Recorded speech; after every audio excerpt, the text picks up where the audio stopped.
Ça y est, je pense que nous sommes prêts. N'hésitez pas à venir au premier rang pour qu'on se sente peut-être un peu moins isolé là. Vous êtes quand même très loin. Donc essayez de vous rapprocher un tout petit peu. Et on va commencer parce qu'on a pas mal de choses à raconter autour de cette publication qui est là juste à mes pieds. Et Charlotte va faire peut-être l'introduction générale et puis après on commencera sur cette peinture moderne, ce pan méconnu quand même pour certains. Donc on va essayer de repartir des bases et puis on parlera à la fois de style mais aussi d'histoire personnelle parce que nous avons des témoins qui sont ici et qui vont nous permettre de mettre un peu de la chair dans toute cette aventure absolument extraordinaire et cette production qui nous entoure. Alors Charlotte, je te laisse commencer. Merci beaucoup à tous d'être venus ce soir. Vraiment, je suis très heureuse de vous avoir autour de nous. Donc, je voulais remercier d'abord Guy Boyer, qui est le directeur de la rédaction de Connaissance des Arts, qui est à l'initiative de ce beau projet, qui m'en a parlé il y a quelques années, et qui nous fait la joie d'animer cette discussion entre nous ce soir. Monsieur Lequim, qui vient de loin, fils de l'EFO, qui a affronté la pluie et des problèmes de train. Monsieur Lacombe, encore plus loin, je pense, Perpignan. Donc, merci beaucoup d'être parmi nous. Monsieur Lequim, le fils de l'EFO, donc l'artiste qui est juste derrière moi. Et Monsieur Lacombe travaille sur l'œuvre d'Alix Aimé. On avait que cette aquarelle aujourd'hui, mais un témoin de son travail. Alix Aimé était une artiste professeure à l'École des Beaux-Arts de l'Indochine, et Ernest Van Zuelen, qui dirige le bureau de Bruxelles depuis 2 ans environ, et qui était précédemment dans une banque d'affaires. Donc, il nous a beaucoup aidé pour l'analyse économique qui achève cet ouvrage. Je voulais remercier Infine Édition d'Art, qui m'a soutenu tout le long de ce projet. Pierre Louette, Claire Lénard, Marc-Alexis Baran, que j'ai aperçu tout à l'heure, Stéphanie Mességuet, qui a travaillé avec beaucoup d'énergie à piloter tout cela, Mylène Alison, je ne suis pas sûre de l'avoir vue, aidée de Laure Gautry et Lolita Votin, qui ont fait un travail incroyable. Je voulais aussi remercier Céline Lefranc, qui est là et qui souvent est autour de nous avec Connaissance des Arts, donc je suis contente de l'avoir aujourd'hui. Au sein de la maison Agut, Philippine Dupré-Latour, ma sœur, bien sûr, qui m'a laissé le temps de m'occuper de cet ouvrage cette année, plutôt que de faire mon travail habituel. Rodolphe, le photographe, qui est en train de prendre plein de photos et qui a fait beaucoup des clichés qui sont dans le livre. Donc grand talent de photographe, qui est juste là, à côté de vous, sur la gauche. Manon Delaporte, qui est à l'origine de toute la charte graphique de l'ouvrage qui est présentée aujourd'hui. Donc elle a fait un travail exceptionnelle. Elle s'est arraché un petit peu les cheveux avec les 3 colonnes, les 3 textes, mais il était important pour moi d'avoir ceci en 3 langues. Et Éléonore Etia, qui travaille à mes côtés sur le département des peintres d'Asie, qui ont fait tout ce que je n'ai pas eu le temps de faire cette année. Voilà, donc merci à tous. Et je pense qu'on peut peut-être parler du livre ou la manière avec laquelle il est arrivé. Oui, alors d'abord, parler du livre. D'abord, vous avez vu combien il est imposant, combien il est lourd, combien il est riche en son iconographie, qui ne se limite pas d'ailleurs aux tableaux vendus par la maison Agut, mais qui s'ouvre aussi sur des tableaux qui sont conservés dans des collections nationales, éventuellement des tableaux qui peuvent être des sources d'inspiration de ces artistes. Donc en fait, c'est un livre assez complet sur cet art moderne en Indochine. Alors, la première question, c'est aussitôt quand on regarde les petits logos qui sont là sur la couverture, il y a celui d'Infine, c'est normal, c'est l'éditeur, mais c'est quoi l'AAP ? Alors l'AAP, peut-être que je commence un peu avant l'AAP. En 2014, un jour, dans le cadre d'un inventaire, on m'a présenté le tableau qui est représenté ici en couverture, qui est une œuvre de l'artiste qui s'appelle donc Lefo, le père de mon voisin, qui s'appelle Le Thé, qui était titré au dos. Et à cette époque, je m'occupais d'organiser uniquement des ventes d'art moderne de manière très générale, pas du tout spécialisée sur l'Asie. Et j'ai trouvé que cette œuvre était vraiment très belle. La personne qui me l'a présentée ne savait pas du tout ce qu'il en était, puisqu'il venait d'hériter de l'appartement de sa tante, qui collectionnait beaucoup d'art d'Asie, mais il ne savait pas du tout quelle était l'origine, pourquoi elle avait ceci, d'où ça venait, comment tout ceci avait été réuni. Et surtout, il n'avait aucune idée de la valeur du tableau. Il avait juste été alerté parce que un brocanteur qui l'avait questionné lui avait dit « Ah, c'est très intéressant, 10 000 euros, je vous l'achète ». Donc ça lui a fait peur. Il est venu nous voir. Et voilà, donc j'ai regardé un petit peu ce qu'il en était et on a estimé le tableau 40-60 000 euros. J'ai vu qu'à cette période, en 2014, les résultats étaient plus importants en vente aux enchères en Asie qu'en France. Et je me suis dit, le tableau est beau, il n'y a pas de raison qu'il se vende moins cher parce qu'il est vendu à Paris. On va tout faire pour le montrer, le mettre en avant. Et il s'est très bien vendu, on l'a vendu 200 000 euros, record européen ce jour-là, donc j'étais très fière. Et juste avant de raccrocher, l'acheteur m'a dit « Il y en a plein d'autres, ça nous intéresse, prévenez-moi si vous les trouvez ». Et je me suis dit « Mais pourquoi il y en a plein d'autres pourquoi il me dit ça? Qu'est-ce qui se passe ?» Et donc c'est là que voilà, tout a commencé un petit peu ce jour-là. Et donc la Maison Agut se crée une spécialité de cette peinture d'Asie. Alors, oui, exactement. Au début, je me dis, si le Vietnam veut récupérer des peintres qui ont été des œuvres de peintres venant du Vietnam, j'ai remarqué également que les Chinois voulaient récupérer les œuvres de leurs peintres chinois venus en France. Allons les chercher, voyons ce qui se passe. Et puis, de fil en aiguille, voilà, des ventes se sont organisées. J'ai eu la chance d'examiner de très nombreuses œuvres depuis 10 ans environ. 1000 peintures, on a fait découvrir 70 artistes en particulier liés à ces écoles.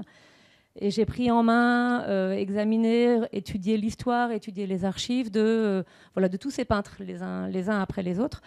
Et oui, j'ai noté que rien que pour Le Faux, 150 peintures étaient passées en vente depuis cette date initiatrice. Oui, c'est-à-dire que depuis de très nombreuses années, de temps en temps, une œuvre de Les Faux passait en vente, ou une œuvre de Mahito, une œuvre de Vukaodam, une œuvre d'Alix Aimé, soit des ventes d'art d'Asie, soit dans des ventes d'art moderne, un peu réparties de cette manière. Et je me suis dit qu'il était intéressant de les réunir toutes ensemble et d'essayer de faire un focus sur l'œuvre de ces artistes. Et voilà, d'essayer de comprendre cette école, ce qu'ils avaient appris, comment ils avaient travaillé, pourquoi toutes ces œuvres étaient ici. Et de fil en aiguille, je suis arrivée également sur le travail de Lalac. Vukaodam était également sculpteur, donc parfois il y a également des sculptures, etc. Et puis c'est ça qui, les uns après les autres, est arrivé. Et également, ce qui est intéressant, c'est que de plus en plus, je me suis rendu compte que les propriétaires des œuvres étaient également des personnes qui avaient des histoires. C'est-à-dire que, et j'en reconnais dans le public, souvent, les propriétaires qui me confiaient une œuvre étaient des personnes qui avaient été soit amis du peintre, soit amis d'un galeriste qui avait beaucoup accompagné le peintre, soit qui les avaient croisés. Et c'est des personnes qui étaient souvent très attachées sentimentalement à ces peintures. Et donc j'ai trouvé que c'était très intéressant de transmettre cette histoire. Donc c'était vraiment transmission d'histoire, transmission d'œuvres. Ça m'a Tous les 3 mois, du coup, des ventes spécialisées. Et oui, progressivement, on en arrive à ma question. C'est quoi AAP? Donc, l'Association des artistes d'Asie à Paris. Ce qui m'a intéressé, c'était ces artistes qui ont un double bagage, soit Chine-France, soit Vietnam-France. Donc, qui ont commencé leur étude souvent dans leur pays d'origine et après qui ont achevé leur étude en France. Certains ont choisi de vivre en France. Et c'est grâce à cela que j'ai pu commencer sur ce secteur, puisque Les Faux ayant choisi de s'installer en France à la fin des années 30, beaucoup de son œuvre est aujourd'hui en France aujourd'hui. D'autres ne sont pas venus vivre en France, mais leurs œuvres ont été rapportées par des Français qui avaient vécu au Vietnam ou par des Vietnamiens qui sont venus vivre en France.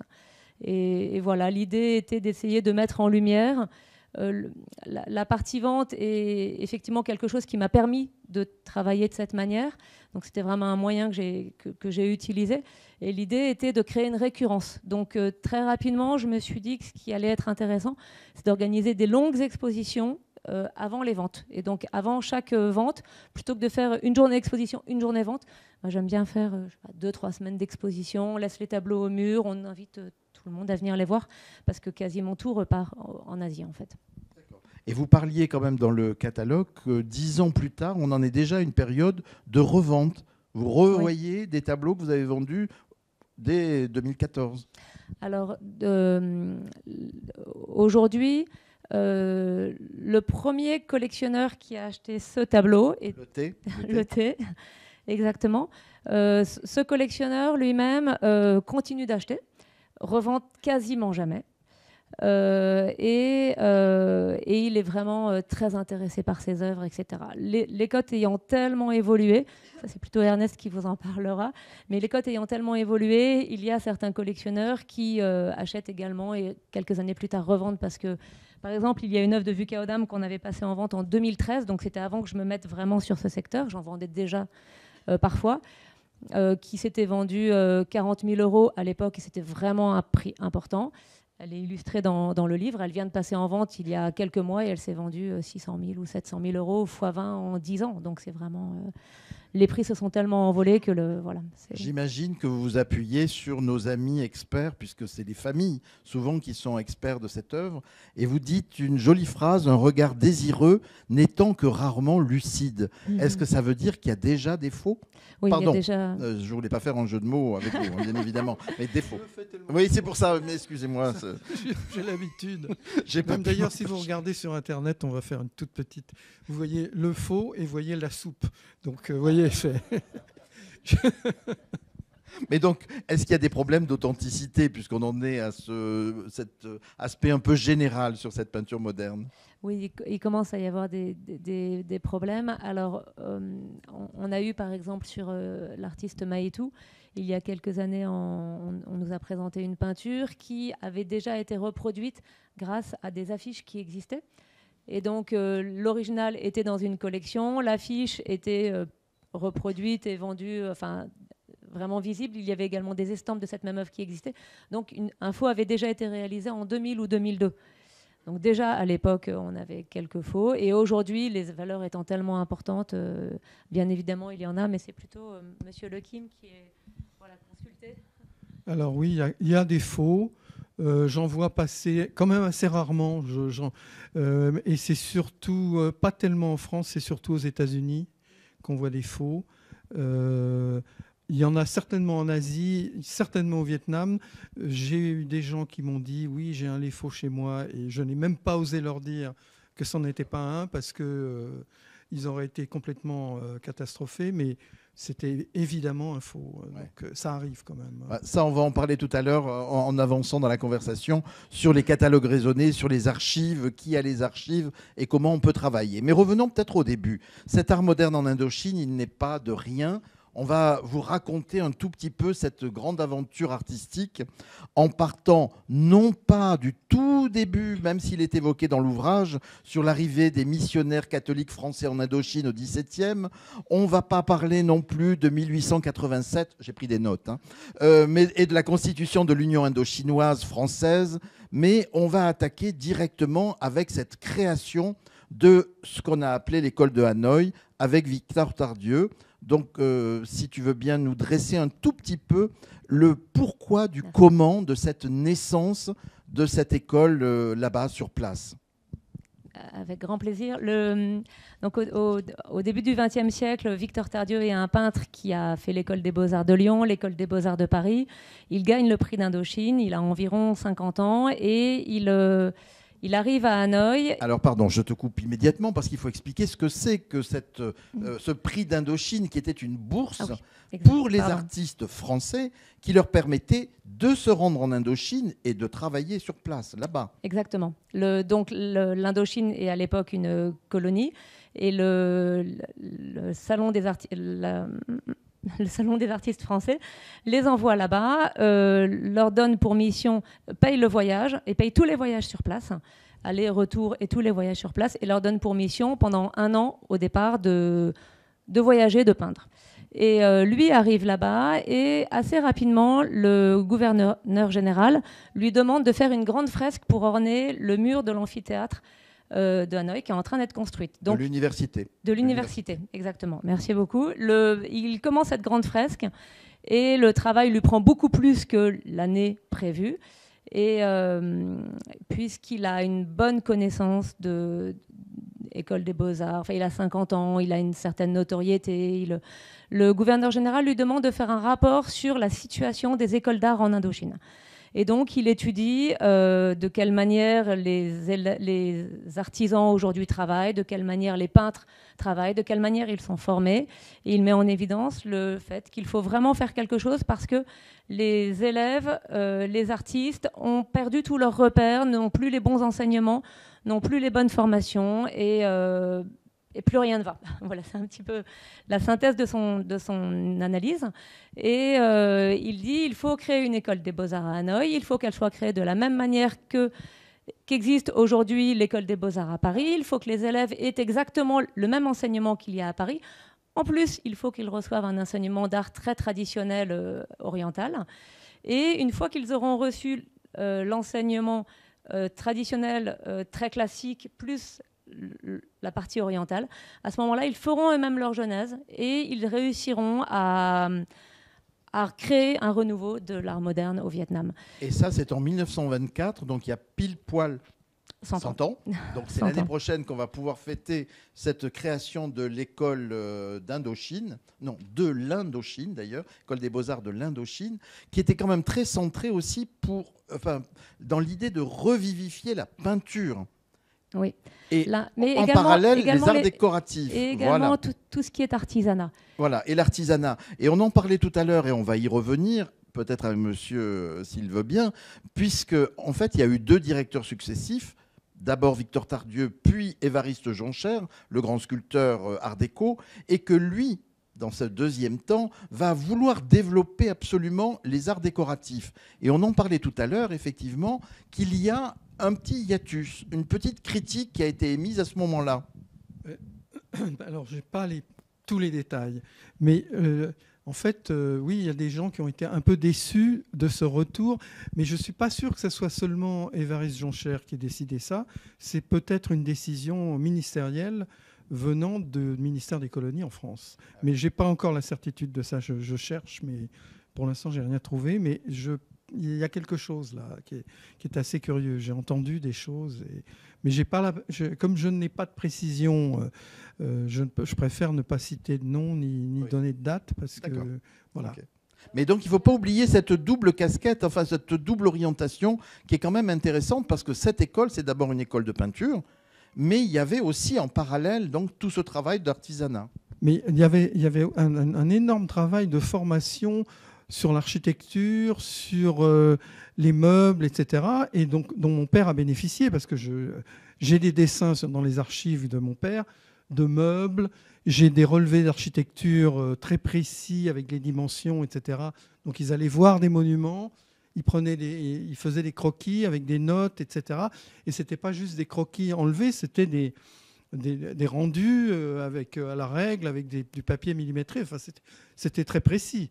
Alors Charlotte, est-ce que Tardieu est tout seul quand il arrive là-bas et est-ce qu'il s'appuie quand même sur des forces sur place ? Au départ, il est seul, mais quand il doit faire cette grande fresque dans l'université, il a beaucoup d'artisans qui l'aident pour le travail. Et notamment, il se lie d'amitié avec Nguyen Nam Son, qui est peintre sur place, qui a bénéficié d'une formation assez basique, mais qui travaille déjà beaucoup, qui a fait quelques expositions. Et il se lie d'amitié, et c'est vraiment cette amitié qui va le porter, le pousser également à avancer vers la création de cette école. Concernant l'artisanat, ce que vous disiez tout à l'heure, en effet, en 1938, ce que j'ai lu, mais je n'ai pas encore tout lu, mais ce que j'ai lu, c'est que c'est vraiment une volonté du ministère de pousser l'école à se développer plus vers les arts décoratifs, parce qu'ils ont l'impression que tous ces élèves formés les uns après les autres n'ont pas forcément un débouché quand ils sont peintres artistes. Et l'idée est vraiment d'avoir plus de débouchés. L'idée de Victor Tardieu était de choisir une élite d'élèves. C'était vraiment son challenge. Donc de sélectionner une élite d'élèves, de former 8, 10, 12 élèves par an pour que chacun de ces 8, 10, 12 élèves diplômés au bout de 5 ans, puissent devenir professeurs ou créer un atelier de lac ou créer un atelier d'art, et lui-même former des dizaines et des dizaines d'artistes.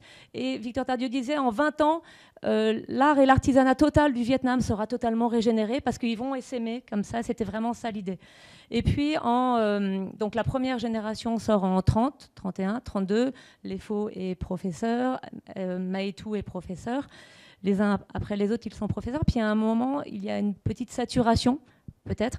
Et en 35, c'est la première année où le gouverneur général dit, cette année, pas de promotion. Donc il n'y a pas d'artistes, pas de sélection, pas de nouvelle première année qui rentre. Et en 38, c'est là où arrive Jonchère et ils partent un peu plus vers l'artisanat, les arts déco. Mais ça ne durera que 3-4 années parce qu'il me semble ensuite que ça se recentre vers les beaux-arts.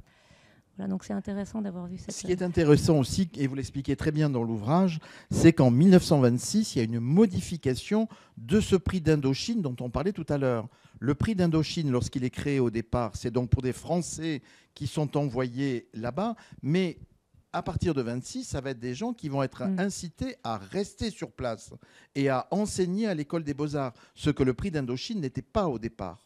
Voilà, Victor Tardieu veut vraiment des professeurs de grande qualité. Et il se dit qu'il a besoin effectivement de renforts et d'être épaulé. Et il réussit à faire transformer ce prix en un prix qui devient pour 2 ans. Les étudiants, enfin les lauréats ont ce voyage payé, une année pour voyager et une année pour enseigner. Et donc une succession d'artistes français va rester une année, les uns après les autres. Et ça permet d'avoir un mouvement, un regard nouveau. Voilà, c'est vraiment quelque chose qui est intéressant. Et ce que vous expliquez aussi, qui est très intéressant dans la démarche de Tardieu, c'est qu'à la fois, il veut créer une école pour former les jeunes artistes sur place, mais aussi il envisage immédiatement de développer le marché de l'art indo-chinois. Il va tout faire, des expositions, des salons, et il va même permettre des commandes comme en 1931. Alors peut-être qu'on peut se concentrer un tout petit peu sur ce moment de 1931 et de l'exposition coloniale à Paris. Et je pense que vous avez quelque chose à nous dire quand même pour les Faux, puisqu'il est venu pour ça. Alors, oui, c'est... Pardon. Victor Tardieu a nommé mon père assistant de toute l'organisation du pavillon de l'Indochine qui se trouvait à Vincennes. Et mon père, du coup, donc, s'est occupé de tout ça. Et évidemment, il découvre Paris. Et alors, il avait demandé un congé de professeur. Et il prolonge son congé parce qu'il se dit quand même, je suis à Paris, etc. Mais il y avait aussi une chose très intéressante, c'est que Victor Tardieu, qui était quand même très, très, très fin, avait recommandé à ses élèves qui venaient en Europe de voyager et d'aller voir les musées. Et donc mon père a fait le tour d'Europe, de tout, en Italie surtout. Et je me souviens quand j'étais enfant, dans les années 60, c'est-à-dire en fait 30 ans après, c'est-à-dire pas si longtemps que ça, je me souviens encore de mon père nous emmenant avec ma mère, on partait en voiture visiter la Toscane. Et mon père courait, savait exactement où se trouvaient les fresques qui l'intéressaient. Et il nous emmenait dans les rues je me souviens, c'était incroyable, dans les rues d'Arezzo, allez hop, on se promenait. Et moi, je me disais, mais quand même, il connaît ça super bien. Et en fait, il n'était pas venu là depuis 30 ans. Mais maintenant que je suis un petit peu âgé, je me rends compte que 30 ans, c'est pas beaucoup. Et qu'effectivement, il pouvait très bien avoir une mémoire très précise de ça. Mais ça m'avait beaucoup frappé parce qu'il y avait un espèce d'enthousiasme sur ces primitifs italiens, d'ailleurs, dont il s'est beaucoup servi. Voilà, c'était ma question. Parce que vous m'avez dit, influencé. Mais je ne suis pas historien de l'art, ne me posez pas de questions stylistiques. Mais quand même, est-ce qu'il y a un rapport entre tout ce voyage en Italie et sa production? C'est évident. D'ailleurs, il le disait lui-même. Et il me dit, il y a une chose dont il ne parlait pas beaucoup, mon père, mais une chose dont il m'a expliqué, c'est la composition des tableaux. Et donc, il m'avait bien expliqué les lignes de composition. Et donc, dans les musées, il me disait, tu vois, c'est comme ça, etc. Et ça l'avait beaucoup marqué et ça lui a beaucoup servi ensuite dans toute son œuvre. On voit d'ailleurs le même- profil là de ce tableau et le Pisanello, qu'est-ce que c'est? Je ne sais plus ce que c'est, hein, c'est Pisanello, je crois, à gauche, qui l'a inspiré, évidemment. Ouais. Mais même les œuvres plus récentes de la fin, enfin pas de la fin, mais des années 70-80, elles sont marquées par plusieurs choses qui datent de là. C'est-à-dire, il y a souvent des femmes dans des jardins. Ouais. Et ça vient évidemment de ces visions de peinture italienne. Ah oui. Et pas impressionniste, parce qu'on peut penser à Berthe Morisot avec les couleurs. On peut penser Oui, mais à... ça c'est une autre couche, je Ah dirais oui. peut-être. Parce qu'effectivement, les couleurs, elles lui ont été suggérées par les galéristes successifs, c'est-à-dire Romanet, qui était un très bon marchand de tableaux dans les années 50, et ensuite Findlay qui disait mais il faut éclaircir, il faut faire des fleurs, et du coup évidemment voilà, ça a changé. Mais l'influence de la composition des œuvres, etc., moi je le retrouve en regardant j'en vois beaucoup passer sous mes yeux, et je retrouve souvent des choses qui viennent de là en fait. Alors justement, on parlait de 31, de cette exposition qui a quand même marqué la population parisienne. Imaginez-vous, il y avait la reconstitution du temple d'Angkor dans le bois de Vincennes, donc ça devait être assez spectaculaire. Et puis il y avait des expositions justement dédiées à cette fine fleur de la nouvelle école de Hanoï. Et je lisais, et c'est vraiment une petite note, mais c'est quand même intéressant, qu'il y avait une exposition de ces artistes indochinois avec l'aide de l'Agence économique de l'Indochine pour la promotion des ventes d'œuvres. Donc j'ai trouvé ça très intéressant que l'économie aussi participe de ces expositions, et on voyait déjà l'idée de cette diffusion de cette nouvelle école. Alors là, si je peux intervenir assez vite, mon père m'a toujours dit qu'il admirait évidemment Victor Tardieu parce que il disait toujours c'était mon maître, mais il lui reconnaissait quelque chose d'incroyable, c'est d'avoir formé des artistes pour vendre leurs œuvres et d'avoir trouvé les connexions pour les vendre. Et ça, mon père, je me souviens, il en parlait souvent, il disait ça c'était formidable, quoi, parce qu'évidemment, ces jeunes artistes qui sont sortis de l'école des beaux-arts en 1930, dès 1931, ils vendaient des œuvres. Je veux dire, mon père, il vendait des œuvres au résident supérieur de Hanoï, Auguste Lens, dès 1931, 1932. Donc, et ça a continué, je veux dire. Il y a eu énormément d'amateurs d'art en Indochine, des Français, qui ont été incités, je pense, de manière très habile par Victor Tardieu, pour acheter des œuvres, et qui d'ailleurs on retrouve maintenant, puisque vous les voyez, vous les retrouvez maintenant en vente, puisque ce sont les grands-parents qui ne sont plus là, et donc maintenant c'est des successions, et souvent il faut vendre les œuvres parce que il faut partager, quoi. Est-ce qu'on peut parler aussi de ce frottement entre cette école de Hanoï et la venue des artistes, ou l'enseignement d'ailleurs peut-être même sur place, à de nouvelles techniques? De la peinture sur soie, certains vont aller vers la peinture à l'huile. L'importance de la laque aussi, peut-être qu'on peut en parler. Est-ce qu'on peut évoquer justement ces glissements, ces changements de la tradition vers, je ne sais pas si on peut appeler ça plus de modernité, mais au moins un regard occidental? Alors là, donc ça concerne évidemment mon père, puisque. Mais pas que. Mais pas que. Mais alors, non, mais aussi, il fait ça. Il passe. Et tout pareil. Donc en fait, la peinture sur soie, c'est Victor Tardieu qui a poussé vers cette technique en se disant ça va. C'est un bon moyen de mélanger la tradition et le moderne. Et ça c'était très astucieux. Mais moi, je vois beaucoup de peintures, beaucoup de peintures, non, mais il y a pas mal de peintures de mon père des années 30 qui sont des huiles sur toile.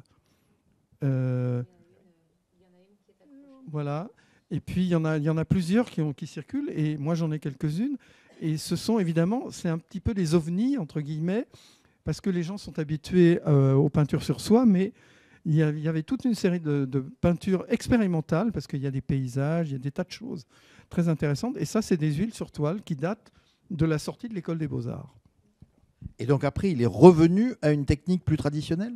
Alors en fait, dès le début, comme vous le disiez tout à l'heure très justement, ils ont des cours de dessin, des cours sur soi, parce qu'ils se disent que c'est bien d'expérimenter quelque chose de nouveau. Donc c'était la Chine au départ et pourquoi pas partir vers le Vietnam. Ils travaillent de manière très classique et occidentale, donc sur toile.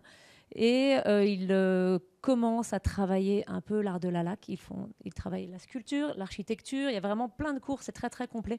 Ils travaillent beaucoup en plein air également. Donc ça, c'est un Guimberti qui est un des professeurs qui, lui, est embauché dès le début et qui restera 20 ans là-bas. Qui aime beaucoup emmener les élèves en plein air. Donc c'est amusant, dans le livre, j'ai mis une photographie où ils sont tous en bicyclette et puis ils partent peindre à la campagne. On voit une très belle scène dans les rizières. Ils partent vraiment, c'est sur le vif parce que ils partent peindre sur le vif parce qu'il n'y a pas de musée. Et donc à l'École des Beaux-Arts de Paris, parfois ils vont dans des musées, au Louvre, etc., pour copier des œuvres de grands maîtres. Mais là, il n'y a pas de musée. Donc puisqu'il n'y a pas de musée, allons peindre sur le vif d'après nature. Et donc dès le début, ils travaillent effectivement sur toile, après sur soie, et puis petit à petit, ils se spécialisent chacun vers ce qu'il préfère en fait. Mais au départ, ils sont vraiment... les faux travaillaient tout au début sur toile, et puis il part sur soie, et puis il revient sur toile en fait. Oui, voilà, il revient sur toile. Tardivement, en fait. Oui, pardon. Tardivement, quand à la fin de la période romanée, en fait, il a recommencé à faire de l'huile sur toile, mais il a aussi essayé la laque, mais comme il était allergique à la gomme, il n'en a pas fait énormément. Il en a fait quelques-unes d'ailleurs qui sont très belles, mais il n'en a pas fait énormément. Mais effectivement, la peinture sur soie, ça a marché tout de suite, aussi bien pour mon père que pour Maïtou, que pour Vukaodam. Il y a toute une période... Pourquoi ça marchait? Est-ce que c'était le côté exotique qui pouvait plaire? Alors ça, je ne peux pas vous dire, mais je pense qu'effectivement, c'est une bonne déduction. Et puis, il y avait... Mais je le dis, c'est simplement parce que dans l'ouvrage, là encore, il y a une petite note qui est intéressante où on parle du directeur de l'Agence économique de l'Indochine, Blanchard de la Brosse, qui est le fondateur du musée de Saïgon, qui dit, vous le citiez tout à l'heure en disant il faut plus de couleurs, mais aussi il faut que ça soit plus extrême oriental. Il faut que ça fasse rêver la clientèle parisienne, je pense, ou les expatriés qui étaient sur place. Là, en fait, on est à la période des années 30, en fait, et donc il y a cette expo coloniale qui est organisée. La France a vraiment envie de montrer également la puissance de son empire, et il est important d'être indo-chinois. Donc, effectivement, dans ces années-là, les sujets sont sur soi, les sujets sont très vietnamiens. Et puis, c'est avec les années qui passent, dans les années 35, 38, 40, 45, que chacun des peintres va personnaliser un petit peu peut-être sa manière de travailler. Maïtou va décider de rester très traditionnel sur soi, à faire ses petits-enfants, comme celui qui est là. Et il restera comme ça toute sa vie. Les faux va beaucoup évoluer en partant vers ses couleurs. Je crois qu'il avait rencontré Bonnard, etc. Oui, et voilà. Oui, pendant la période de la guerre, il habitait Nice et donc il a eu l'opportunité de rencontrer Matisse et Bonnard. Et donc, évidemment, il était très, très... pour lui, c'était formidable. Vous avez encore des lettres ou alors, des il y a échanges? une lettre de Matisse, mais elle n'est pas du tout passionnante. Alors, il lui donne des horaires de train. Et puis après, il lui remercie pour je ne sais plus quelle nourriture qu'on ne trouvait pas et que mon père avait réussi à trouver. Donc, ce n'est pas passionnant, mais c'est quand même intéressant. Ça dénote une période particulière où les gens cherchaient quand même un peu de la confiture, du beurre. Enfin, Et avec Bonnard, il y a plus d'échanges? Il n'y a pas de correspondance. Je n'ai pas de correspondance avec Bonnard. Mais les lettres de Matisse, il y en a deux. Hein. C'est pas des échanges dithyrambiques d'artistes parlant d'art. On a parlé des supports, mais on n'a pas trop parlé des sujets. Les sujets sont quand même assez récurrents. C'est souvent un peu la même chose quand même. Des paysages, des personnages dans des intérieurs, des couples de personnages comme là, des vierges à l'enfant ou des mères à l'enfant. Et puis ça s'arrête là. Il n'y a pas beaucoup de peinture historique. Il n'y a pas de... Il y a un peu des natures mortes, c'est vrai. Mais il y a quand même certains sujets. Est-ce qu'il y a beaucoup de nus, par exemple? Il y en a très peu, mais il y en a. Il y en a d'ailleurs un qui date de 1931, je crois. C'est un énorme nu. Et ce qui est intéressant, c'est que ça n'est pas une femme asiatique, c'est une occidentale. Alors justement, attendez, on vous a pas beaucoup entendu parler là. On a beaucoup parlé d'éléphants. Je termine avec cette histoire qui m'a amusé parce que j'ai retrouvé des photos de l'atelier de mon père dans les années 30.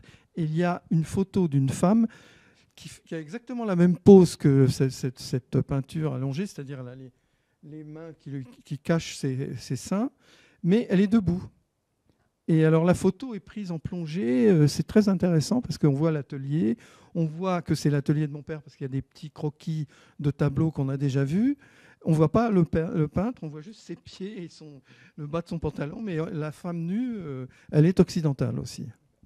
Alors, on a beaucoup parlé effectivement de ces élèves ou de ces artistes qui ont été formés sur place, mais il y avait aussi des artistes venus de France et qui se sont installés là-bas. Alors, est-ce qu'on peut raconter un peu cette vie complètement aventureuse d'Alix Aimé ? C'est un petit peu l'envers du décor. C'est exactement ça. Puisqu'on a parlé, tous ces artistes célèbres aujourd'hui sont des Vietnamiens qui ont subi une influence occidentale dans leur pays. On essayait de leur faire reprendre les traditions locales avec un apport occidental. Et c'est un petit peu la fonction de tous ces artistes, ces peintres, ces professeurs qui sont arrivés là-bas. Et puis, à l'inverse, il y a Alix Aimé qui, elle, a eu une formation très classique avec Maurice Denis, une école en France, une formation Nabi, et qui part en Asie. Et à ce moment-là, c'est elle qui va puiser aux sources là-bas avec un bagage qui était particulièrement occidental. Donc on a un contrepoint très intéressant. Et elle part d'abord en Chine. Elle part d'abord en Chine, elle suit son mari, ils viennent de se marier, elle est tombée amoureuse d'un professeur de français qui enseignait à Alger, où sa maman, la maman d'Alix Aimé, était elle-même professeure d'anglais. Et ils se rencontrent à Alger. Le jeune homme avait postulé pour un poste à la concession de Shanghai. Il tombe amoureux. Le jeune homme obtient ce poste et ils se marient. Ils partent. Ils partent à Shanghai. Ça se passe pas très bien. Le poste ne plaît pas beaucoup au jeune homme. Elle n'est pas passionnée. Elle trouve que le Shanghai est très laid. Elle espérait trouver un exotisme à la Gauguin. Et elle trouve que c'est gris, c'est moche. Ils arrivent en hiver. C'est pas agréable. Et très vite, ils vont déménager pour Hanoï. Et elle s'installe à Hanoï. Lui est de nouveau professeur. Elle trouve un petit boulot de professeur dans un lycée technique de dessin technique. Mais très vite, dans des lettres, elle dit j'emmène mes élèves à l'extérieur. Ils ne doivent pas seulement essayer de penser des machines, mais ils doivent avoir le bagage des arts traditionnels. Je leur fais reprendre les dessins des céramiques anciennes. Je leur fais reprendre les dessins des mobiliers anciens. Je veux qu'ils aient dans leur bagage, pour pouvoir, dans leur domaine technique contemporain, moderne, déjà avoir le support de leur tradition. Donc on est un petit peu déjà, elle est loin encore de l'école des beaux-arts de Hanoï, mais on est déjà dans le même esprit. D'abord, appropriez-vous votre culture pour pouvoir nourrir ensuite votre carrière. Mais elle va enseigner donc sur place à l'école de... Elle enseigne, mais elle ne rentre à l'école des beaux-arts de Hanoï qu'en 34. Ouais, 34, 35, et elle y reste 5 ans, je crois. Aux côtés d'Ingi Berti. Entre-temps, elle a beaucoup voyagé. Elle n'était pas boursière. Elle arrive là-bas. Après, rapidement, le couple ne fonctionne pas. Il rentre en France, elle divorce et elle repart avec. Ils ont eu un enfant et l'enfant tout petit reste en France avec sa grand-mère et très vite, Alix Aimé repart avec son. Elle faisait des voyages assez réguliers et elle repart en Indochine avec son fils et elle déplore dans les lettres qu'elle envoie à Maurice Denis de ne pas avoir de chantier, aucune commande. Donc c'est une jeune femme, on peut considérer mère célibataire, ce qui n'était pas très bien vu dans les colonies. En marge un petit peu de cette société et elle essaie de frapper à toutes les portes, aucune commande ne lui est proposée. Mais elle en a eu. Elle en a eu auparavant. La grande commande pour le Palais Royal. Elle en a eu en 31, en 29 voilà. Exactement, pour la commande du Palais Royal. Et c'était un peu un concours de circonstances parce qu'elle avait voyagé avec son fils à Luang Prabang. Elle s'était liée un petit peu légèrement d'amitié. En fait, son fils était devenu le copain du petit prince du royaume de Luang Prabang qui étudiait lui-même à Hanoï. Ils étaient dans la même école. Et ils sont venus, la famille, enfin Madame Aimé, son fils, avec le prince pendant les vacances. Et elle est arrivée à Luang Prabang. Elle a fait la connaissance de la famille royale. À cette époque, le roi souhaitait terminer son palais. Il restait la grande salle des ambassadeurs, dit aussi salle de la reine, qui n'était pas décorée. Et il recherchait un artiste. Quelqu'un avait été proposé par le gouvernorat français en disant on va vous offrir tel peintre, qui était venu sur place, qui avait fait des croquis, des propositions. Et ça n'avait pas du tout plu, ce qu'il proposait ne plaisait pas du tout au roi. Et un jour, je crois que c'était encore une fois le gouverneur général qui arrivait pour la première fois à Luang Prabang pendant qu'Alix Aimé y était. Et le roi a dit, écoutez, je préférais que cet artiste fasse la décoration. Ça a été validé et donc elle a pu travailler sur cette grande commande. 92 mètres carrés de peinture. 92 mètres carrés. Elle écrit à Maurice Denis, c'est fabuleux. Pour la première fois, on me commande quelque chose, mais c'est de la démesure. Je vais me lancer corps et âme dans cette aventure, mais j'aimerais tellement avoir vos conseils. Pouvez-vous me donner une lettre, mettez 3 mois à partir et 3 mois à revenir.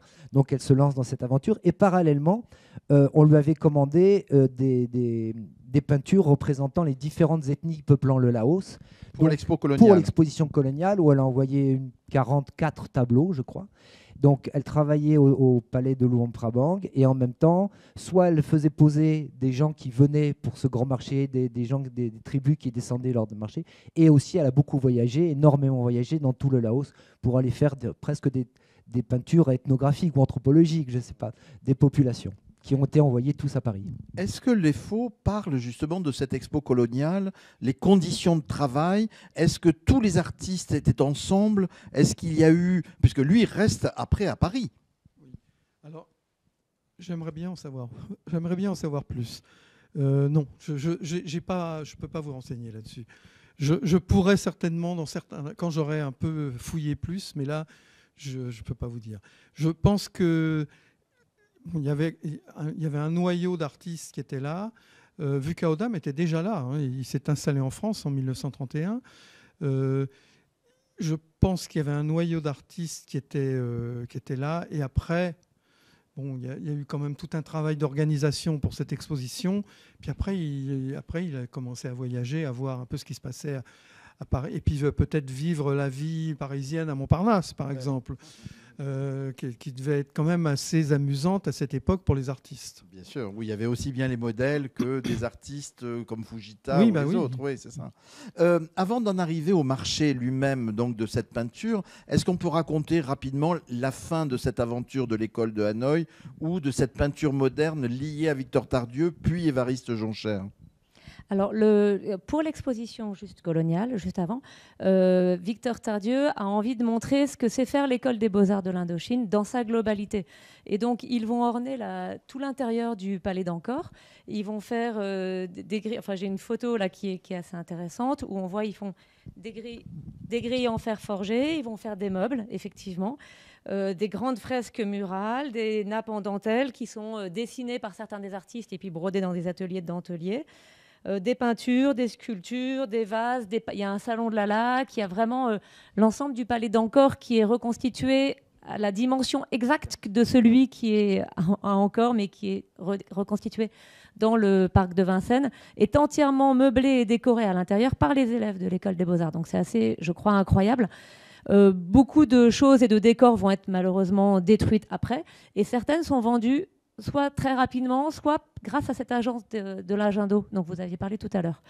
Et donc, quelle était la question? Alors, avant d'en arriver à ma question, mais moi j'ai encore un peu de mémoire, je vais m'en rappeler. Mais ce que je voudrais signaler, c'est que l'ouvrage est justement passionnant par un grand nombre de pages qui reprennent la totalité des expositions faites avec ces artistes indo-chinois à Paris, mais aussi en région, mais aussi à l'étranger comme à Rome, pour montrer le formidable soutien que ces artistes ont eu pour la promotion de cette peinture. Et donc, toutes ces expositions sont listées quasiment jusqu'à la fin de l'école de Hanoï, puisque c'était ça ma question. Comment se termine cette aventure? Voilà, donc Victor Tardieu leur apprend ce que vous disiez tout à l'heure, à créer et à vivre de leur art. Et donc, dès qu'ils sont diplômés, ils se doivent de participer à des expos le plus rapidement possible et le plus régulièrement possible. Et donc, l'Agendo va beaucoup les porter. Et ça, c'est un souhait du ministère de l'Agendo étant, l'agence de l'Indochine. Voilà, l'agence développement de économique, développement de l'Indochine. va beaucoup les porter. C'est un souhait, je pense, du ministère des Colonies, du gouverneur général. Grâce à ces actions par l'Agendo, il y a également beaucoup d'œuvres qui sont achetées à ce moment-là par les institutions et musées français. J'ai vu tout à l'heure Madame Ferreira qui est au Palais de la Porte Dorée et qui garde dans ses réserves une très belle tête de Baodai sculptée par Vuka Odam. Bouddha, le grand Bouddha, c'est ça? Non, la tête de Bouddha? La tête de Baodai. De Baodai. Qui est un souvenir de l'exposition coloniale de 31 justement. Donc de nombreuses œuvres rentrent dans les musées, dans les institutions françaises. Donc j'ai essayé de répertorier le plus d'œuvres possible dans ce livre. Le FNAC en a, mais on les voit jamais. Il y en a dans les réserves, mais ce serait bien qu'un jour elles soient réunies dans une. Voilà. J'ai eu la chance d'aller également dans des réserves ou des entrepôts pour prendre des photos avec Rodolphe, et c'était amusant, intéressant. Est-ce qu'on voit encore des grands décors monumentaux? Est-ce que ça existe encore? Soit ça a été détruit, ou perdu, soit parfois il y en a. Et donc au musée du Quai Branly, par exemple, il y a une très grande peinture à l'eau, aquarelle de Lefaux et une de Maetou, qui vont être exposées à Cernucci à la fin de l'année. Une exposition en train de s'organiser, qui n'ont jamais été beaucoup vues depuis les années 30, une fois peut-être, mais qui vont bientôt être exposées. Il y en a une autre. Oui, il y a aussi une fresque qui est à la maison des étudiants d'Asie du Sud-Est, qui est énorme et qui date de 1929 ou 1930. Enfin, c'était une commande pour la cité universitaire. Et qu'a fait mon père. Donc c'est assez énorme. Et si on va dans le pavillon, on peut la voir. C'est assez impressionnant. Et vous pensez qu'il y a des choses qui pourraient ressurgir comme je sais pas, la grande toile de Léger qu'on voit jamais et qui a servi à l'Expo de 37, elle était roulée pendant longtemps, puis elle a été montrée au Palais de la Découverte. Là, enfin, on va la revoir à la réouverture du Grand Palais. Mais sinon, il y a quand même beaucoup de décors, des Delaunay et des autres. Donc, est-ce qu'il y a un espoir que quelque chose ressurgisse? Je pense que dans les réserves des institutions françaises, il y a quelques tableaux, aussi bien de mon père. Mais alors, pour les retrouver, je ne sais pas si c'est facile. Oui. En ce qui concerne les œuvres qu'avait exposées Alix Aimé au pavillon du Laos, il y avait 44 relativement grands formats et un très grand format, Mystère total. Il y en a eu 3 qui avaient été achetés par Alix Aimé. Elle s'appelle Aimé parce qu'elle avait épousé en 30 le frère de l'écrivain Marcel Aimé, et la famille Marcel Aimé avait acquis à la fin de cette exposition 3 tableaux qui sont passés chez vous il y a un an ou 2, et tous les autres, on n'a aucune trace. On ne sait pas où ils sont. Sont-ils en France? Ont-ils été vendus? Ils seraient ressortis, certains seraient ressortis forcément, je pense, sur les 40 perdus, ils seraient ressortis. Est-ce qu'ils sont repartis en Indochine? On ne le sait pas. Une rumeur disait qu'ils étaient repartis au Laos, mais voilà.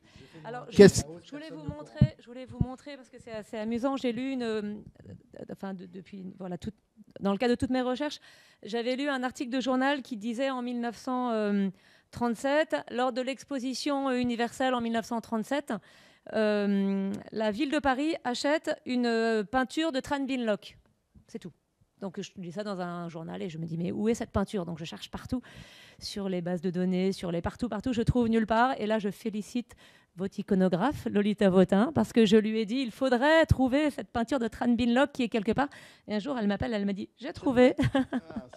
Okay. Et voilà, donc on est très, très honoré de la reproduire parce qu'en fait, elle était sur une étagère d'une réserve depuis 1937. Et donc j'appelle, à la fin du livre, une exposition de tout ce qui est dans les réserves et institutions des musées français. Ce serait vraiment formidable. J'ai une petite anecdote à ce sujet. J'ai retrouvé dans la correspondance de mon père des courriers de mon père et des réponses de ministères. Pour se faire payer de toutes ces œuvres, ça mettait des mois, sinon des années. incroyable. Ne vous inquiétez pas, les choses n'ont Ça pas n'a pas changé. changé. Je sais que ça n'a pas changé. Alors, je reviens, Charlotte, à ma question pour la 3e fois. Comment ça se termine, cette aventure de l'école de Hanoï? Alors, Victor Tardieu décède en 1937. Donc, cette expo universelle, il n'a pas pu y aller parce qu'il avait des problèmes de santé. C'est l'EFO qui le représente et qui fait tout, en fait. Et puis, il restera ensuite, je pense, en France. Peu de temps après, Joncher est nommé et part un peu plus vers l'artisanat. Et ensuite, en 1945, avec les événements de la guerre, etc., tout le monde se carapate en fait, et rentre en France. Et toi qui as fait le voyage jusque là-bas, est-ce qu'on voit encore sur place beaucoup de décors? Dans quel état est-ce sur place? Et est-ce qu'il y a des réserves dans les musées où il y aurait des tableaux, des œuvres qui auraient été achetées ou données? Alors, suite à ces années 45, 46, 47, les élèves qui sont sur place, eux, vietnamiens, partent dans ce qu'on dirait le maquis. Les écoles sont à la campagne, les années sont un petit peu difficiles. Un premier directeur vietnamien est nommé, il s'appelle Tonoc Van. Il décède à Dien Bien Phu. Ensuite, d'autres directeurs vietnamiens prennent la direction de l'école et la manière d'enseigner évolue un petit peu, etc. Aujourd'hui, il y a au Musée des Beaux-Arts de Hanoï certaines œuvres qui sont conservées. Il y en a également à Singapour. Les conditions de conservation n'ont pas été géniales, le climat n'est pas très bon non plus. Ce travail n'a pas forcément été porté, préservé, conservé avec beaucoup de respect. Alors, les événements, la situation de toutes ces 50 années qui ont suivi, plus le climat, ça a été assez terrible. Donc, il y a certaines choses là-bas, mais tout ce qu'on trouve en France est vraiment en meilleur état de conservation. Les œuvres n'ont pas beaucoup bougé en France. Elles sont rentrées dans une famille. Elles sont restées sur un mur pendant une génération, 2 générations. Donc elles sont très souvent en très très bon état de conservation. Et il y a quelque chose, mais surtout il y a beaucoup de choses aujourd'hui qui sont en train d'arriver. Ah oui. Mais il n'y avait pas beaucoup de... Voilà, il y avait un grand oubli en fait. Quel est l'exemple justement d'Alix Aimé pour la fin de cette histoire? Elle revient en France. Et les archives sont comment? Qu'est-ce qu'il y a? Est-ce que vous les avez publiées? Il y a un livre qui était sorti chez Somogy, mais qui est épuisé depuis longtemps. Il y a eu Alix Aimé rentre en France en 1945. Son fils est mort sur place. Il avait 18 ans. Son mari était en captivité. Il va mourir en 5 ans des suites de cette captivité. Donc elle revient. Elle a perdu son fils et elle est veuve. Elle a ramené au cours de ses différents voyages, elle ramène des documents. Ça fait partie de ces générations où on garde tout. On garde toutes les lettres qu'on s'échange, les cartes postales qu'on en reçoit, etc. Et combien de fois dans son appartement, on a parcouru un petit peu ses archives qui étaient énormes. Il y avait là toute sa vie. C'était considérable. Lorsque j'ai appris sa mort, j'ai contacté son fils. Les derniers mois, elle était dans une maison de retraite. Son appartement qui était son appartement atelier, là où je la voyais très très fréquemment. Son fils m'a dit, écoute, j'ai fait déménager tout l'appartement. Où sont les œuvres, où sont les dossiers? Il m'a dit, j'ai fait stocker chez un copain à la campagne. On a mis ce qu'on pouvait et les 2 derniers camions, il n'y avait plus la place, on a mis à la décharge. Donc, les archives, en fait, il avait sélectionné très vite ce qui lui semblait intéressant qu'il pouvait utiliser parce que c'est un monsieur qui avait une santé difficile, une vie un peu difficile et qui a vécu un peu crochet de sa mère toute sa vie. Il avait vite trié les tableaux, les dessins, les choses qu'il pourrait utiliser pour revendre et tout ce qui lui semblait être de la documentation. Ma foi, c'est parti d'un dernier voyage. Pour lui, ce n'était pas des choses de valeur, mais je me souviens qu'elle m'avait montré les manuscrits de Marcel Aimé, etc., qu'elle conservait parce qu'elle lui avait présenté Gallimard, etc. Bon, il y avait des choses quand même qui avaient de l'importance. Et puis, qui ont disparu? Qui ont disparu, oui, tout à fait. Et donc, depuis tant d'années, alors j'ai quand même refouillé l'appartement avec son fils. Et moi, j'ai récupéré quelques papiers parce que c'était à la débandade là-dedans. Et tout ce que j'ai ramassé le moins de petits papiers. Et son fils m'a dit, prends-le. De toute façon, les déménageurs ont laissé ça. Et c'est le fonds d'archives. Le fonds d'archives, c'est ce qui a été oublié dans le déménagement. Et depuis maintenant 30 ans, je m'efforce, avec tous les contacts qu'on peut avoir, les salles de vente, parfois des gens qui me disent « Ah, mais j'ai quelques lettres » ou « J'ai un document ». Et on rassemble l'ensemble des archives. Disons, on essaie de reconstituer ces archives avec beaucoup de manques, c'est certes, et alors qu'il y avait un trésor total. Tout était là. Est-ce que c'est le même cas pour les faux? Il n'y a pas grand-chose, mais bon, moi j'ai quand même pas mal de courriers, J'ai beaucoup de photos que j'ai retrouvées, que je suis en train de classer. Des photos que mon père a prises dans les années 30, en revenant, je pense, de France, à partir de 1932-33. Et là, j'ai des photos assez étonnantes, parce que ce n'est pas les photos de photographes, c'est des photos de peintres. C'est-à-dire que, en plus, alors mon père, il adorait les appareils photo, donc il s'était acheté un appareil photo très sophistiqué, et je pense qu'au tout début, il avait beaucoup de mal à s'en servir. Donc il y a beaucoup de photos qui sont floues, sauf que la composition est excellente. Et après, ça s'améliore un peu. Alors évidemment, il y a des sujets, je ne vais pas rentrer dans les détails que j'ai analysés, parce que étant photographe, j'ai bien regardé pourquoi il y avait des erreurs, pourquoi c'était flou, pourquoi ceci, cela. Mais il y a quand même, oui, j'ai quelques centaines de photos là, qui sont assez étonnantes. Et puis après... j'ai des courriers qui datent de la guerre, quand mon père était à Nice, que Maïtou était d'abord à Mâcon et ensuite il est venu habiter à Nice chez mon père. Et ensuite ils sont partis pour l'exposition qui a été organisée par Romanet à Alger en mai 1942. Là ils sont partis ensemble. Et quand ils sont revenus, alors je ne sais pas exactement comment ça s'est passé après. Je sais que mon père a emménagé dans un autre appartement et Maïtou, je crois qu'il était plus... je ne sais pas s'il n'est pas rentré directement à Paris. Voilà. Et après, fin 1943, il n'y a plus de zone libre, etc. Donc mon père décide de rentrer à Paris, de revenir à Paris. Et puis après, bon voilà, il s'installe... Alors, maintenant, venons-en au cœur du sujet. On est dans une maison de vente, on a envie de parler marché de l'art et l'ouvrage n'en fait pas l'économie. Grâce à Ernest Hullen, on a cette analyse de cette peinture moderne, des prix en augmentation, des prix surprenants, puisque depuis 2014, quand même, on voit une flambée. La maison Agut est bien sûr installée sur ce domaine. Elle n'est pas la seule. Vous expliquez-nous un tout petit peu où on en est. C'est quoi cette cote de cette peinture moderne Mais comme Charlotte l'a dit, donc on voit que jusqu'en 2014, le marché est très calme, très stable, et puis on voit une croissance importante, de plus en plus, une croissance à 2 chiffres en fait, une croissance annuelle à 2 chiffres jusqu'aujourd'hui et qui continue. Donc c'est là où on en est aujourd'hui. Est-ce que c'est uniforme? C'est le cas pour tous les artistes? On a analysé 3 artistes essentiellement, donc Maïtou, Vuka Odam et Le Faux. Alors, vous dire que c'est une croissance parfaite, stable, non, mais c'est généralement plutôt uniforme, oui, en effet. Il y a une demande particulière sur des sujets, sur des supports? Ça, c'est peut-être plus Charlotte qui pourra... Oui, j'ai fait. Donc, je vais parler peut-être un peu de l'analyse qu'on a faite dans le livre. Premièrement, on a comparé en fait la croissance économique du Vietnam avec la croissance de la cote de ces 3 artistes, donc Vuka Odam, Le Faux et Maïtou. Donc pour la croissance économique du Vietnam, on a pris le PIB par habitant, qui est quand même un bon indicateur du développement, de la croissance économique du pays. Et puis on se rend compte en fait que la cote croît de façon plus importante que le PIB par habitant. Donc c'est plutôt un très bon signe en général. Oui, parce que ce sont quand même surtout des collectionneurs locaux qui achètent cette peinture. Exactement. Donc on pourrait croire qu'en fait la cote suit le développement économique, mais ici elle la surpasse en fait. Et si on prend le marché français, on a regardé un petit peu les acteurs importants du marché français. Et ce qu'on a déterminé, c'est que depuis 2014, donc, au niveau de la valeur vendue par année, Agut a une position de leader, voilà, majoritaire, plus au niveau de la valeur que du nombre de lots vendus. Ce qui veut dire que si on prend le lot moyen vendu en France, en fait, à 100 par exemple, on va être souvent à 120, 130 pour le lot moyen chez Agut. Voilà. Est-ce qu'on peut dire 2 mots de cette vente chez Sotheby's qui a fait quand même couler un peu d'encre? Est-ce que quelqu'un peut en parler? Celle dont on parlait tout à l'heure. Alors moi j'étais sur place.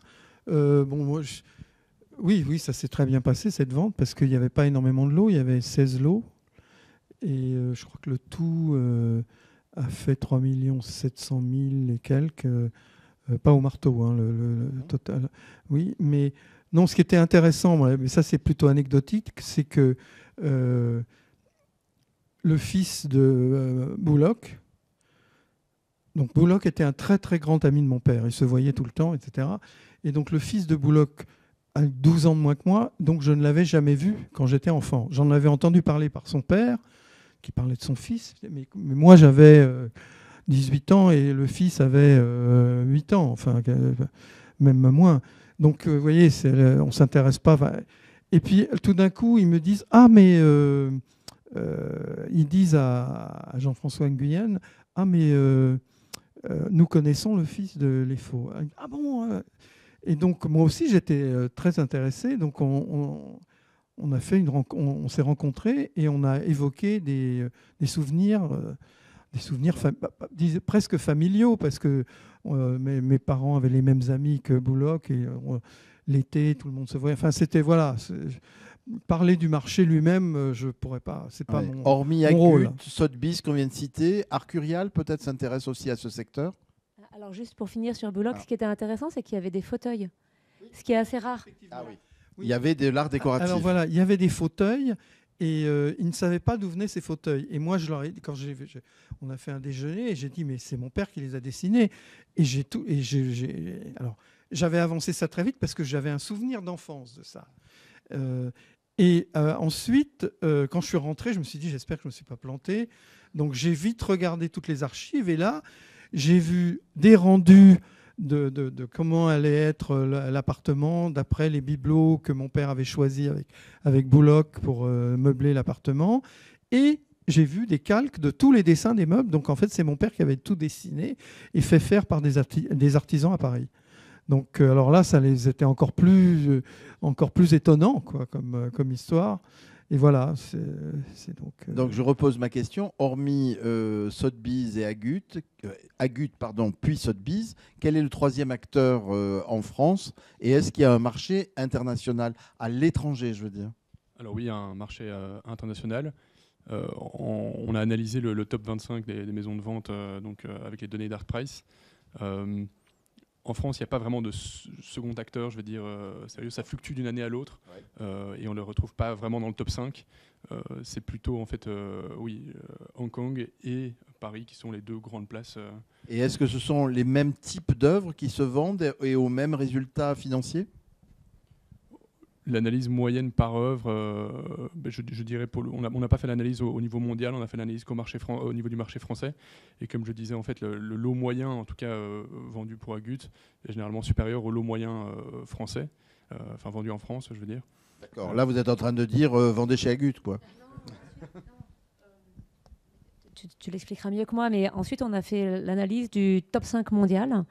Et donc, on a pris un lot moyen vendu par lieu de vente, donc Agut Paris, Christie's Hong Kong, Sotheby's Hong Kong, etc.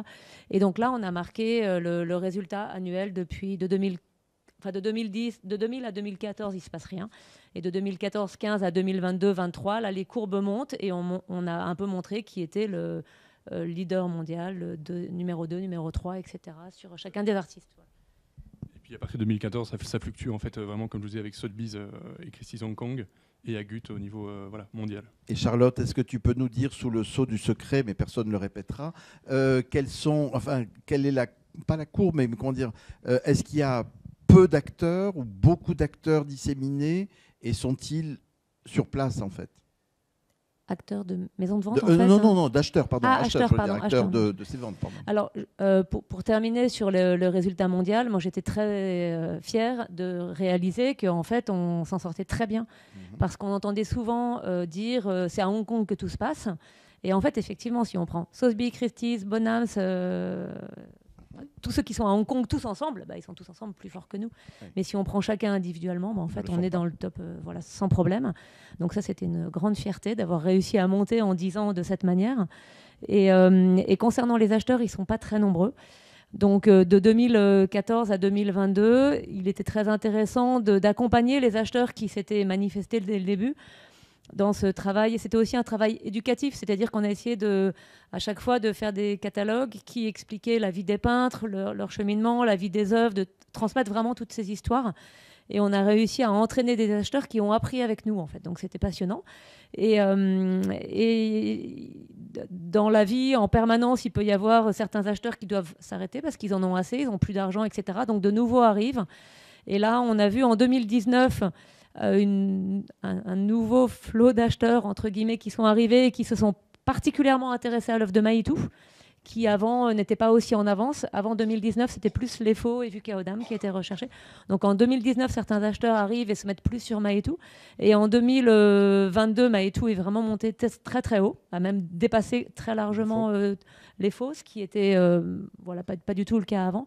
Et aujourd'hui, depuis 6 ou 8 mois, les acheteurs qui ont beaucoup acheté depuis quelques années font une petite pause et d'autres arrivent. Et alors là, c'est un nouveau challenge pour moi et pour les autres acteurs de ce marché, c'est que ces nouveaux acheteurs sont à nouveau néophytes et donc il faut à nouveau les entraîner. C'est-à-dire que par exemple, depuis le début de l'année, on a eu des acheteurs de plus en plus rares sur le marché de la laque parce que c'est quelque chose qu'ils ne connaissent pas encore et il va falloir les accompagner. Alix Aimé, que j'avais réussi à entraîner avec tous ces artistes parce que j'aime beaucoup son travail. Et les collectionneurs traditionnels depuis 10 ans étaient vraiment partis sur les œuvres d'Alix Aimé. On a vendu certaines 200 000, 300 000, 400 000, je ne me rappelle plus, des prix importants.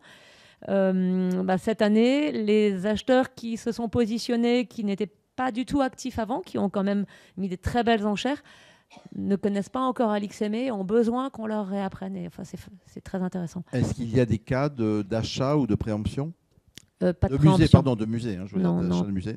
Pas aujourd'hui. Non. Ni de musée étranger. Il y a des musées. Il y a le musée de Singapour qui achète. Singapour, ah oui, voilà. Mais il ne préempte pas. Il achète. Il a acheté récemment une peinture. Oui. Ouais. Ils ont acheté une peinture qui s'appelle La femme du mandarin, qui est très connue, très récemment, là, il y a je sais pas, 6 mois, même pas. Et pour nous faire rêver, quel est le prix le plus élevé d'une peinture justement de cette école moderne? Alors nous avons vendu La jeune fille au pivoine 1 million d'euros en 2020. C'était le 2e record mondial de l'EFO à l'époque. Depuis, il a été dépassé 1 ou 2 fois. Aujourd'hui, on a des acheteurs qui vont partir vers le format. Donc plus les œuvres sont grandes, plus ils vont être capables de les payer cher. Ce qui n'est pas totalement les habitudes du collectionneur habituel. Mais il y a quand même beaucoup de résultats entre 500 000 et 1 million. Il est rare que ça dépasse le million. Et alors, pour nous rassurer, est-ce qu'il y a des choses accessibles encore? Dernière question. Oui, surtout dans les moments où il y a beaucoup de lots qui passent en vente. Donc, dans ces cas-là, comme on n'est pas en face de très nombreux acheteurs, ils sont 4, 5, 6, 8, 10. Il y a beaucoup trop de ventes en même temps. Il y a un moment où il y en a trop. Et à ce moment-là, il faut lever la main. Parce que voilà. Merci beaucoup, Charlotte. Alors, si dans la salle, vous avez des questions, n'hésitez pas. Moi, j'ai épuisé mon stock. Je vois Céline qui a des questions. Je vais me lever, moi, avec le micro. Vous dites que beaucoup des acheteurs sont sur place, ce qui veut dire que le marché n'a pas encore conquis la clientèle de collectionneurs françaises ou européens. Qu'est-ce qui manque? Il manquait un livre, maintenant il y en a un, mais il manque des expos peut-être dans les institutions européennes pour mieux faire connaître cette peinture? Alors effectivement, il manquait un livre, et le livre manquait également, je pense, au public vietnamien. C'est pour cette raison que je l'ai fait en 3 langues, parce que j'avais vraiment envie que l'histoire soit aussi accessible à quelqu'un qui parle anglais qu'à quelqu'un qui parle vietnamien. Et voilà, je me rappelle de Stéphanie qui me disait il n'y aura que 2 langues en graphisme, c'est pas possible d'en faire 3. Et je lui dis s'il n'y en a que 2, ça sera français et vietnamien. Donc voilà, on a réussi à mettre les 3 langues. Les acheteurs occidentaux qui se sont présentés assez souvent en salle depuis quelques années ont souvent été déroutés par les prix qui sont assez irréguliers encore.